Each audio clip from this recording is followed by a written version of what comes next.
Bien, esto lleva por título Mensaje a la Odisea. Bien, entonces le vamos a dar lectura en el nombre del Padre, del Hijo y del Espíritu Santo. Amén. Y dice: y escribe al ángel de la iglesia en la Odisea: he aquí el amén, el testigo fiel y verdadero, el principio de la creación de Dios. Dice esto: yo conozco tus obras, que ni eres frío ni caliente. Ojalá fueres frío o caliente, pero por cuanto eres tibio y no frío ni caliente, te vomitaré de mi boca. Porque tú dices: yo soy rico y me he enriquecido, y de ninguna cosa tengo necesidad, y no sabes que tú eres un desventurado, miserable, pobre, ciego y desnudo. Por tanto, yo te aconsejo que de mí compres oro refinado en fuego, para que seas rico, y vestiduras blancas para vestirte, y que no se descubra la vergüenza de tu desnudez, y unge tus ojos con colirio para que veas. Yo reprendo y castigo a todos los que amo. Sé pues celoso y arrepiéntete. He aquí yo estoy a la puerta y llamo. Si alguno oye mi voz y abre la puerta, entraré a él y cenaré con él y él conmigo. Al que venciere, le daré que se siente conmigo en mi trono, así como yo he vencido y me he sentado con mi Padre en su trono. El que tiene oído, oiga lo que el Espíritu dice a las iglesias. Amén. Padre Celestial, tu palabra ha sido leída en este momento, Señor. Nuestros corazones están dispuestos a escuchar tu voz. Dirige mis pensamientos, mis labios, Señor amado, para que todos seamos edificados mediante tu palabra, Señor. Tu Espíritu Santo puede hacer todas las cosas, y en él encomendamos nuestras vidas, Señor amado, para aprender, para escuchar, y para, sobre todo, mi Dios, que Él nos pueda convencer mediante esta palabra, Señor amado. Ayúdanos, Espíritu Santo, aquieta nuestras ansiedades, aflicciones, angustias, mi Dios, mediante escuchemos tu voz. Para la gloria del Padre, del Hijo y del Espíritu Santo. Amén. Le invito a glorificar el nombre del Señor. Gloria a Dios. Gloria a Dios. Bien, Apocalipsis, el libro de las revelaciones. A veces difícil de entender. Aquí hay un mensaje que es a 7 iglesias. Todas estas 7 iglesias estaban ubicadas en lugares diferentes. Cada iglesia tiene un contexto histórico. Eso significa que cada iglesia vivía cosas diferentes. Pero a la misma vez el mensaje para las 7 iglesias es de acuerdo al contexto que está viviendo cada iglesia. Jesucristo no habló al azar, sino que habló directamente a lo que esas personas estaban viviendo en ese momento. La palabra de Dios es para todos los tiempos, y debemos nosotros descubrir qué es lo que Dios quiere hablar hoy día para nosotros. El mensaje de las 7 iglesias, la gran mayoría concuerda en que es un mensaje histórico. Es un reflejo de lo que ha vivido la iglesia históricamente. Desde que Jesucristo asciende al cielo, se empiezan a vivir sucesos que son muy similares al mensaje de las 7 iglesias en periodos diferentes de la historia. Tribulación, apostasía, pero también se viven momentos donde la iglesia es fervientemente fiel a Dios. Entonces nosotros, si entendemos ese contexto de que la iglesia vivió momentos diferentes en la historia, vamos a entender que quizás esta es la iglesia que es la última y es la que nos toca a nosotros. Esta es la última iglesia que menciona el Apocalipsis, la Odisea. Hay otros teólogos que dicen que esto es un reflejo de cada creyente, que significa que cada creyente quizás se asemeja a uno de estos mensajes de la iglesia. Quizás hay algunos que han perdido su primer amor. Quizás hay algunos que están en una apostasía y no lo saben. Quizás hay algunos que están en constante tribulación por el Evangelio. Algunos teólogos dicen que esto puede denominarse a una congregación en sí. Puede decir que alguna congregación ha perdido su primer amor, o que una congregación entera está en apostasía. Entonces, ese mensaje, hermanos, se puede adaptar de esas 3 formas. O lo adaptamos a lo que está viviendo históricamente la iglesia en general de Jesucristo, o lo adaptamos a lo que está viviendo cada congregación o lo podemos adaptar a lo que está viviendo cada persona. Entonces nosotros, si nos basamos en la historia, antes de llegar a la Odisea viene el mensaje a la iglesia de Filadelfia. Filadelfia es una iglesia que casi no tiene reprensión. Es más, es elogiada por Jesucristo, porque es una iglesia fiel, verdadera, que ha guardado su palabra y no ha negado el nombre de Dios. Llevándolo a un contexto histórico, hermanos, y viendo los tiempos, estudiando los tiempos, antes de nuestras generaciones, el Evangelio era muy próspero espiritualmente.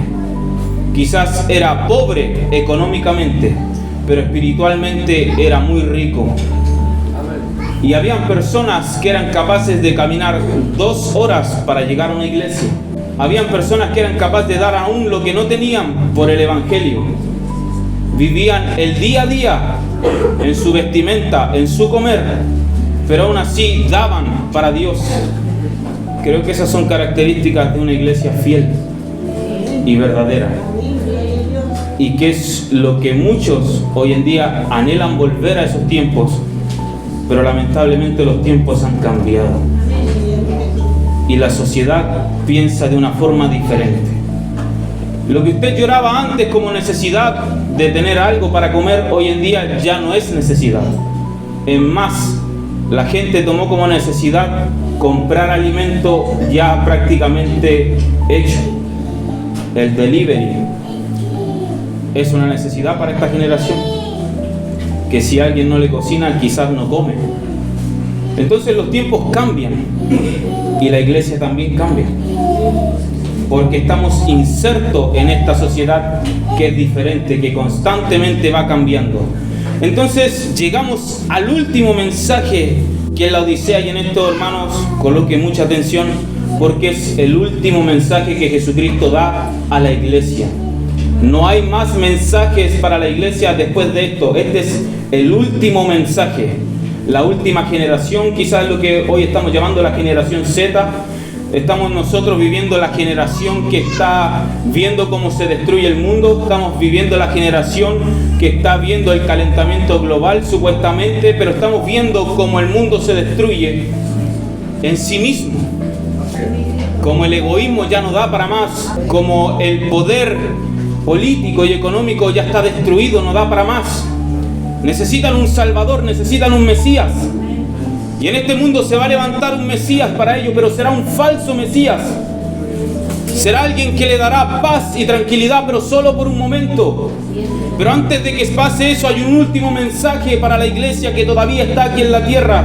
Y este es el mensaje, hermanos. Entonces vamos al contexto histórico de lo que pasaba en la Odisea. Número 1, hermanos. La Odisea era una ciudad muy rica. Usted puede compararla hoy en día con una iglesia, una ciudad como Nueva York, una ciudad que es próspera, que difícilmente la puedan derribar o la puedan botar. ¿Por qué era tan próspera esa ciudad? Era una ciudad de paso. Eso significa que tenía ciudades vecinas al norte, al sur. ¿Y qué es lo que hacía tan próspera esa ciudad? Una de las 3 razones es que eran fabricantes de textiles, lana negra, lana brillante, para vestimenta elegante. Entonces la gran mayoría de las personas que iban allá compraban esta vestimenta, que antiguamente usaban vestirse de negro. Era una forma muy elegante. En los tiempos de Cristo, vestirse de púrpura era de los más elegantes, de los más ricos. Una de esas razones es que tenían un centro comercial muy grande. Segunda razón, tenían un centro de salud muy bueno que curaba los ojos de las personas. Todos los que tenían problemas a los ojos iban a la ciudad de la Odisea para ser curados y sanados. Entonces tenían un centro comercial y tenían un centro de salud. Cuando usted ve que la economía se va fluyendo, hay un flujo de dinero, ese dinero necesita ser retenido, ¿cierto? Necesita alguien que lo guarde, que lo invierta, que haga crecer los bienes de las personas. Eso llama a los bancos. Entonces, teniendo un centro comercial, teniendo un centro de salud, se levantan los bancos financieros. Cualquier ciudad, hermano, del mundo que tenga centros comerciales, que tenga centros de salud y que tenga bancos, es una ciudad poderosa. Es una ciudad con amplio nivel de empleos y con hombres que realmente tienen poder económico. ¿Por qué? Porque en el centro comercial a usted le venden hasta lo que usted no necesita y lo hacen dependiente. En el centro de salud usted va a pagar, ¿cuánto pagaría usted para que su familiar estuviera bien? Pagaría hasta lo que no tiene, se endeudaría hasta con lo que no tiene, y ahí están los bancos jugando su rol importante. Entonces esta ciudad era fuerte económicamente, era muy fuerte. A esta ciudad le habla Jesucristo, donde está esta iglesia, en la Odisea. Entonces, ¿qué significa, hermanos, la Odisea? La Odisea significa derecho de la muchedumbre, derechos humanos. El pueblo manda, es democracia. ¿Usted cree que nosotros estamos viviendo algo parecido a esos tiempos?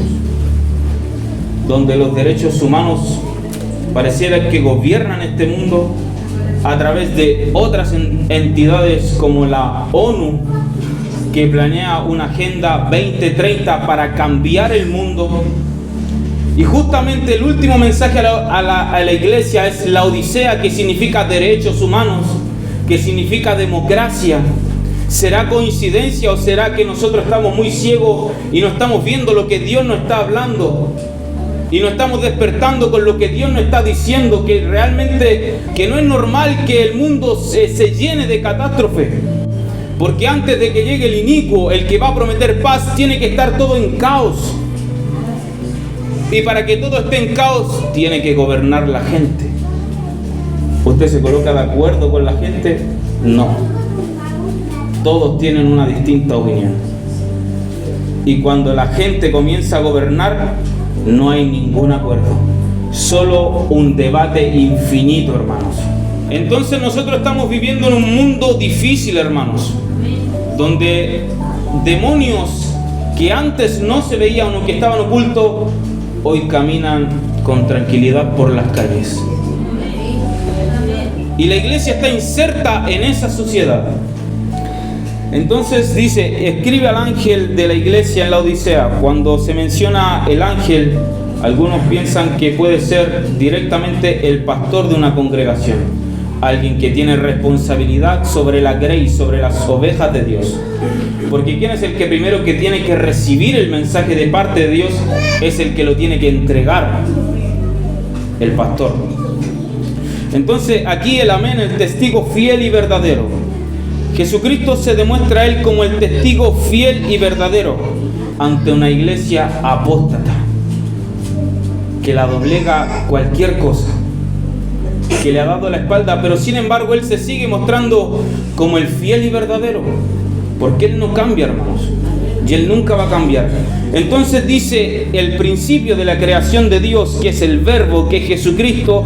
Él dice esto: yo conozco tus obras, que no eres ni frío ni caliente. Ojalá fueras frío o caliente, pero por cuanto eres tibio, ni frío ni caliente, te vomitaré de mi boca. Aquí hay algo, hermanos, tan fuerte que el Señor habla. Primero dice, yo te conozco, conozco lo que tú haces. No solo lo que piensas, sino lo que haces. Yo conozco lo que tú haces en tu soledad, yo sé lo que tú maquinas en tu mente. Y por cuanto no eres ni frío ni caliente, o sea, no eres nada. Dices ser esto, pero mentira, no eres esto. También dices ser esto otro, pero tampoco lo eres. ¿Cómo podemos ejemplificar esta palabra? Fácil, hermano. Un cristiano que hoy en día viene a la iglesia, levanta sus manos, alaba a Dios con tranquilidad, pero mañana puede estar en un pub, en una discoteca, en una fiesta, con la misma tranquilidad que viene a la iglesia. Ningún remordimiento. Puedo yo cantar, tocar alabanzas para Dios, emocionarme, y después en otro momento puedo estar fácilmente escuchando música del mundo sin ningún remordimiento. No soy ni lo uno, ni tampoco soy lo otro. Puedo hacer cosas para que la iglesia me vea, pero en mi intimidad Dios sabe que lo estoy haciendo por ser visto. Realmente no soy ni lo uno ni lo otro. Sigo siendo la nada misma. Esta palabra es bien fuerte porque nos golpea a todos nosotros. ¿Hay tibieza en nuestras vidas? Todavía necesitamos que ese fuego de Dios purifique, hermanos.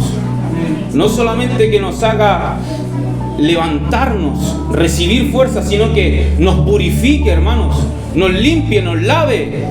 Eso es lo que Dios quiere hacer con esta iglesia. Quiere sacar esa tibieza. Quiere sacar ese olor a vómito. Quiere sacar esa pudreza espiritual. Quiere limpiar a esta iglesia. Porque está inserta en un mundo tan malo que solamente basta con contaminarse con mirar lo que sale en la tele, hermanos. Solamente usted se contamina abriendo Facebook, abriendo Instagram, abriendo YouTube. Se contamina su alma, sus ojos. Está la inmundicia en cualquier parte, hermanos. Está en su bolsillo, está en la televisión, está por las poblaciones, está en todas partes, hermanos. La inmundicia está, hermanos, y la iglesia está inserta en ese mundo. No somos ajenos.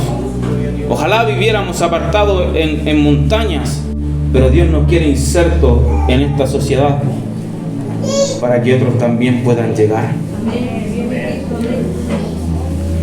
Necesitamos volver a Dios.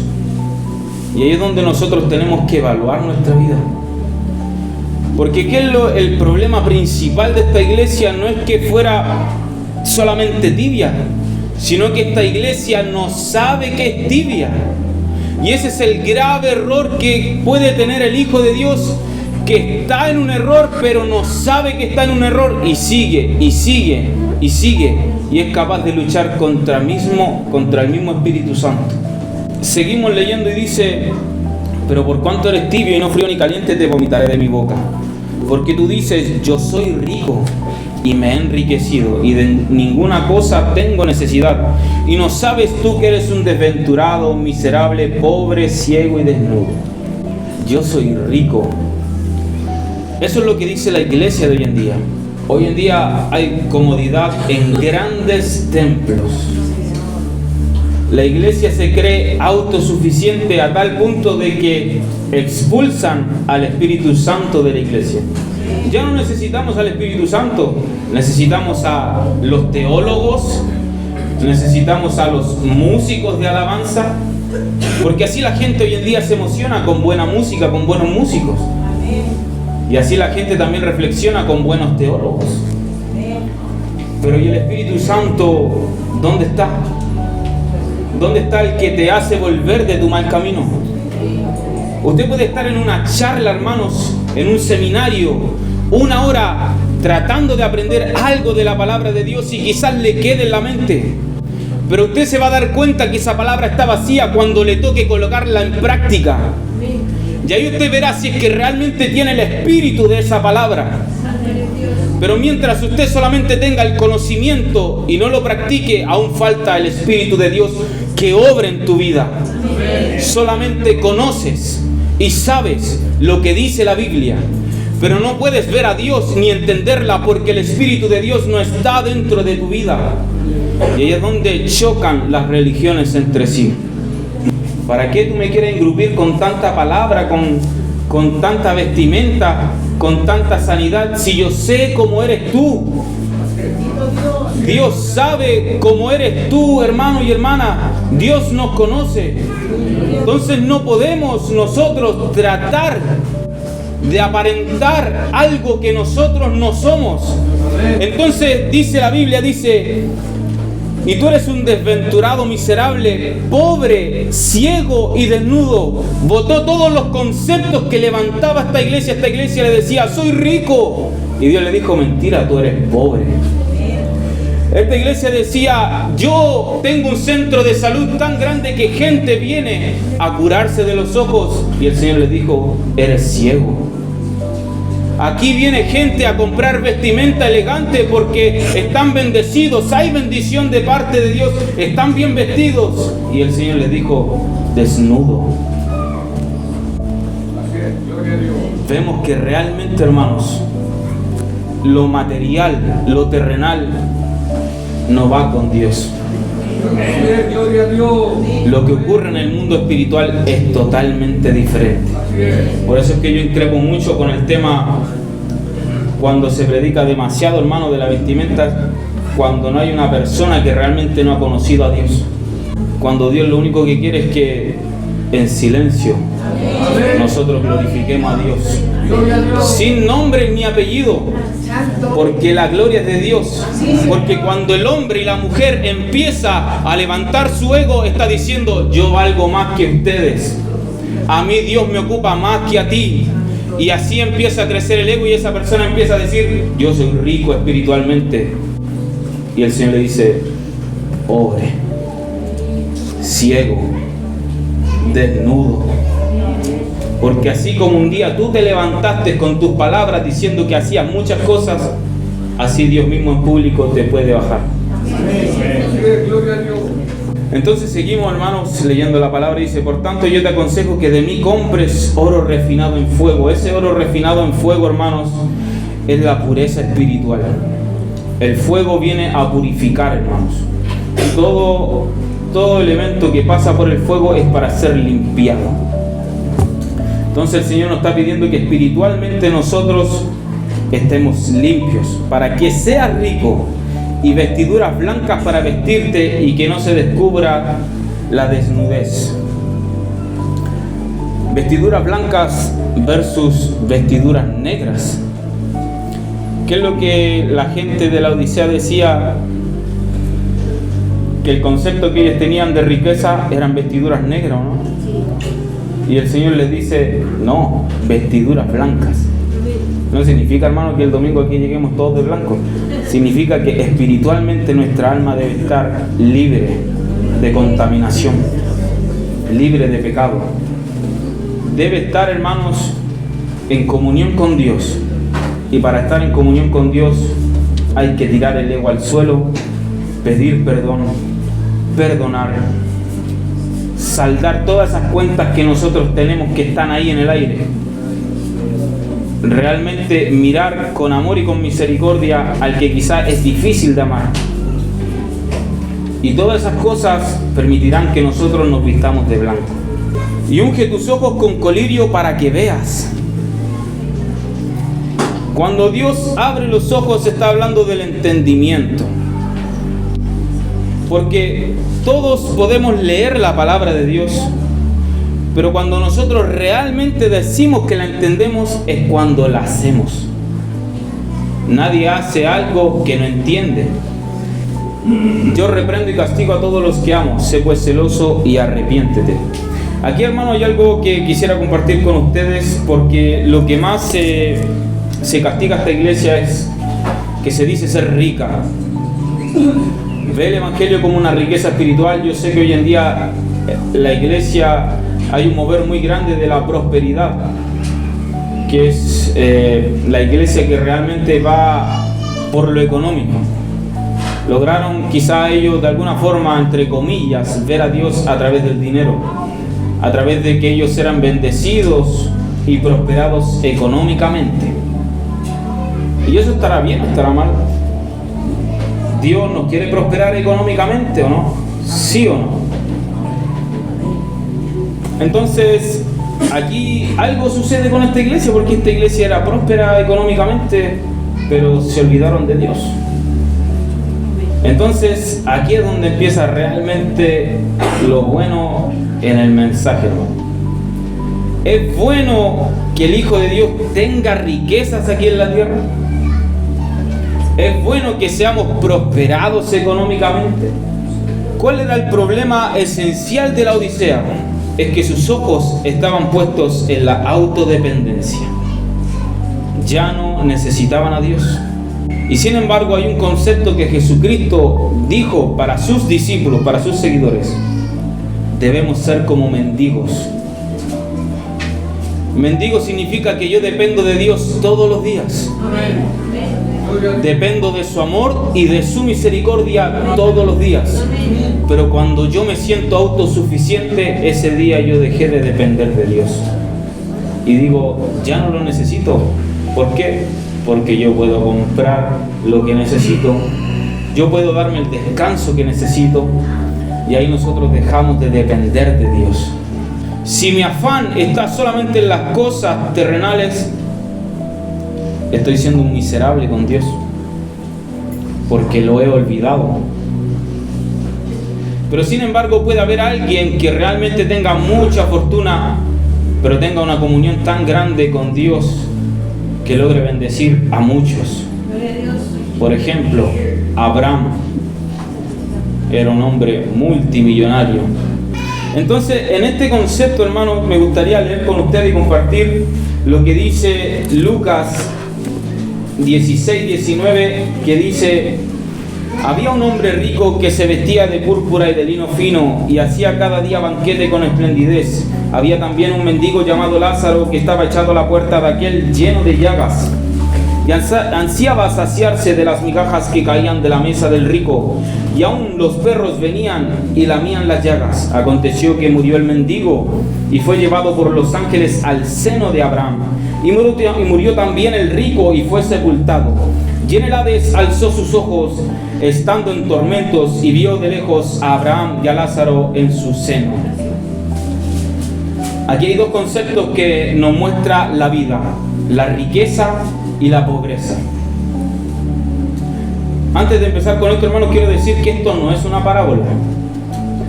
Esto es una enseñanza que dio Jesús con nombres.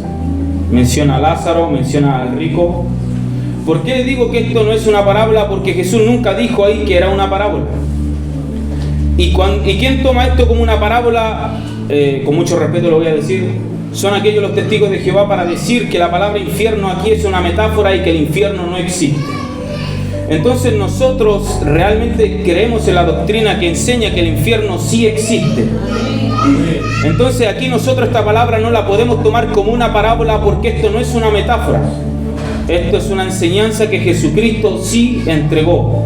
Si hubiese sido una parábola, lo hubiese empezado como la del sembrador, diciendo voy a entregar una parábola.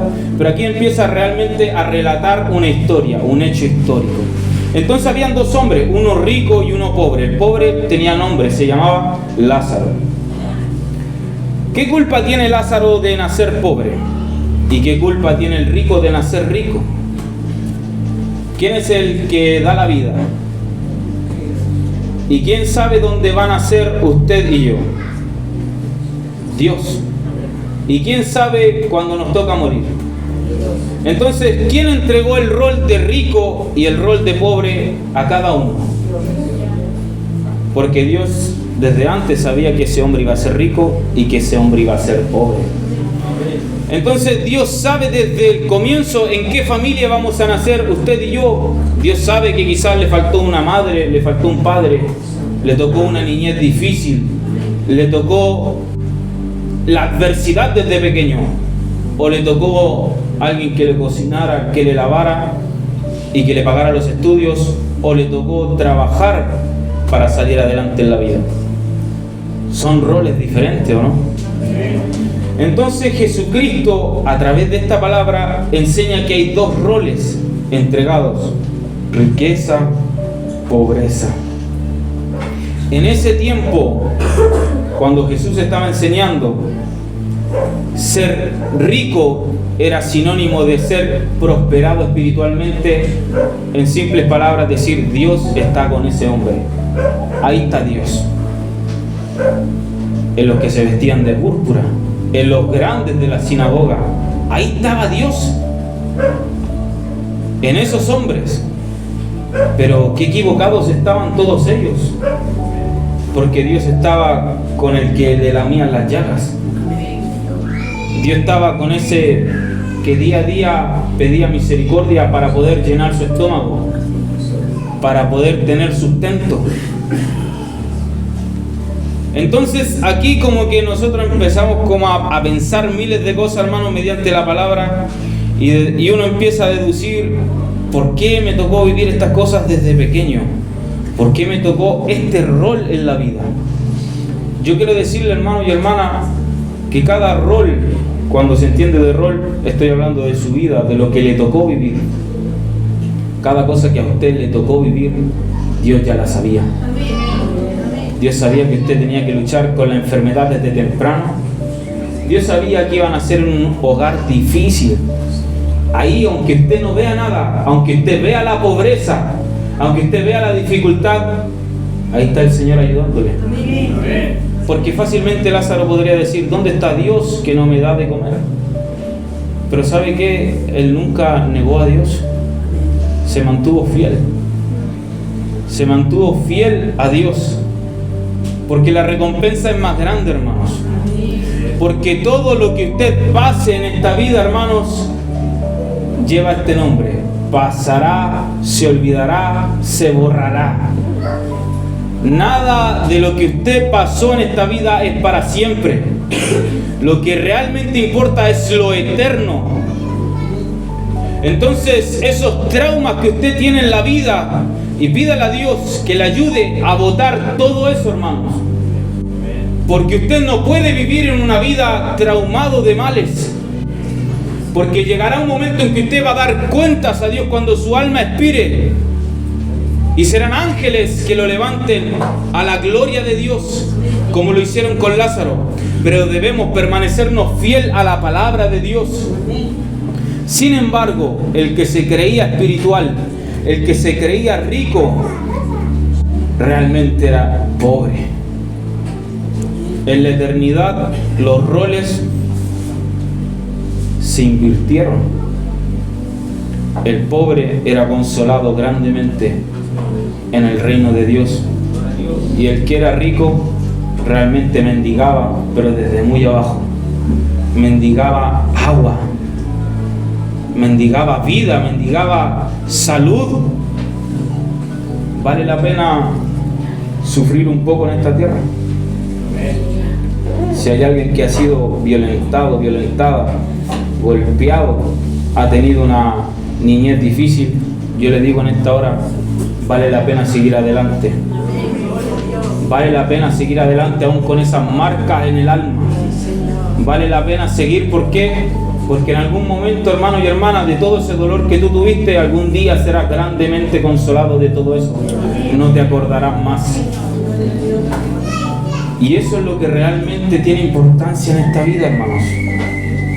No es la riqueza.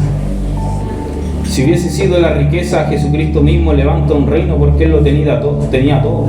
Él es dueño del oro y de la plata, pero nace en un humilde pesebre. Ocupa las cosas más sencillas para llegar a nosotros. Entonces este reino, hermanos, esta tierra no es de nosotros. ¿Cuál es el afán de juntar riquezas aquí si nada nos vamos a llevar? ¿Qué es lo que le tocó vivir a usted en esta tierra? Le tocó criar a sus hijos sola. Le tocó criar a sus hijos solo. Bueno, yo le digo en esta tarde, eso no es para siempre. Y la tarea que Dios te dejó haciendo en esta tierra, hácela agradando a Dios. Amén. Aunque hay días que son difíciles y se derraman lágrimas, pero siga mirando a Dios. Porque en algún momento se va a cerrar el telón de esta tierra. Y todo lo que nos tocaba hacer a nosotros en esta tierra, esta gran prueba que nos tocó, llegará un momento en que estaremos gozando la gloria eterna. Entonces vamos terminando, hermano. Dice: yo aquí estoy a la puerta y llamo, y si alguno oye mi voz, abre la puerta, entraré a él y cenaré con él y él conmigo. Cuando él dice que está a la puerta y llamo, cuando alguien está a la puerta y está llamando, ¿desde dónde está? Está desde afuera. O sea que esta iglesia ni siquiera tenía a Jesucristo dentro de su corazón, sino que lo tenían allá afuera. Y el Señor, con paciencia y con amor y con misericordia, golpeaba diciendo: déjenme entrar, déjenme entrar. Y quizá hoy en día Dios te está golpeando la puerta de tu corazón diciendo: déjame entrar, porque quiero gobernar tu vida. Entonces dice que la recompensa es cenar con Él. ¿Cuál es esa cena? ¿Serán las bodas del Cordero? ¿Será que Dios nos está esperando allá en las bodas del Cordero, hermanos? Dejemos entrar al Señor en nuestra vida. Dejemos que Él gobierne nuestra vida. Y dice: y al que venciere le daré que se siente conmigo en mi trono, así como yo he vencido y me he sentado con mi Padre en su trono. Y el que tiene oído, oiga lo que el Espíritu dice a las iglesias. La última palabra es en plural, iglesias. O sea que no es un mensaje solamente para la Odisea. Las iglesias, usted y yo somos iglesia. Y le guste o no le guste, estamos viviendo en estos tiempos. Parece que es cristiano hoy día y parece que mañana no se sabe. Dios tenga misericordia de nuestras vidas. Termina el mensaje. ¿Qué es lo que sucede con el Apocalipsis? Yo le dije, hermano, este es el último mensaje a la iglesia. Estamos en los últimos tiempos. Son tiempos finales. Entonces, ¿qué es lo que sucede después de esto? La Biblia, si usted lee en su Biblia, léalo tranquilamente en su casa. En Apocalipsis 4, cuando termina el mensaje de la Odisea, dice: después de esto miré y aquí una voz, una puerta abierta en el cielo, y la primera voz que oía de trompeta hablando conmigo dijo: sube acá. Cuando termina este mensaje, hermanos, automáticamente lo que viene está en el cielo. Y en el cielo solamente hay adoración y hay alabanza. Porque Juan sube, lo primero que ve, un trono. Y sobre ese trono ve 24 tronos. Y sobre esos 24 tronos ve 24 ancianos que tenían coronas como de oro en su cabeza y que no paraban de decir: santo, santo, santo. Y dice que él sigue mirando en el cielo y ve 4 seres vivientes. Uno con un aspecto como de león, otro tenía un aspecto como de hombre, otro con un aspecto como de águila, y cada uno tenía ojos por delante y por detrás. Juan está en el cielo viendo la gloria de Dios. Trate de imaginarlo con su mente: un trono, 24 tronos, seres vivientes, millones de ángeles. Pero aparte de esos millones de ángeles, hay otras criaturas más. Y dice: y cuando hubo tomado el libro, los 4 seres vivientes y los 24 ancianos se postraron delante del Cordero. Todos tenían arpas y copas de oro llenas de incienso, que son las oraciones de los santos. Y cantaban un cántico nuevo diciendo: digno eres de tomar el libro y de abrir sus sellos, porque tú fuiste inmolado y con tu sangre nos has redimido para Dios de todo linaje, lengua y pueblo y nación. ¿Quiénes pueden cantar eso? Que con tu sangre nos has redimido. ¿Los seres vivientes? ¿Los ángeles? ¿Quiénes son los redimidos del Cordero? ¿Nosotros o no? O sea que después del último mensaje de la iglesia, ¿qué es lo que viene? ¿La iglesia en el cielo o no? Cuando termina el capítulo 3 de Apocalipsis y empieza el capítulo 4, sucede algo, hermanos, maravilloso aquí en la tierra. El arrebatamiento de la iglesia. Estamos a las puertas de que Cristo venga por la iglesia, porque llegará un día en que todos juntos, hermanos, y espero verlo a usted allá, y espero que estén todos sus seres amados allá, cantando al que nos ha redimido, al que nos ha lavado, al Cordero de Dios, al que es digno de desatar los sellos, y veremos, hermanos, la gloria de Dios. Ahí tenemos que estar ustedes y yo, hermanos. Por eso seguimos luchando, por eso seguimos adelante a pesar de las dificultades, seguimos alabando a Dios. El tiempo se está acabando, iglesia. Ya no quedan más mensajes que entregar. El tiempo está cumplido, todo está preparado. Solamente basta un acontecimiento grande para la iglesia, lo que estamos esperando. El arrebatamiento, iglesia. Pero para eso debemos despertar de nuestra autodependencia, que no necesito a Dios, sí necesito a Dios. Debemos despertar, hermanos y hermanas, porque pronto viene Cristo por nosotros. Le invito a ponerse en pie y a levantar sus manos y dar gloria al Señor. Amén. Gloria a Dios, gloria a Dios, gloria a Dios. Dios bendiga.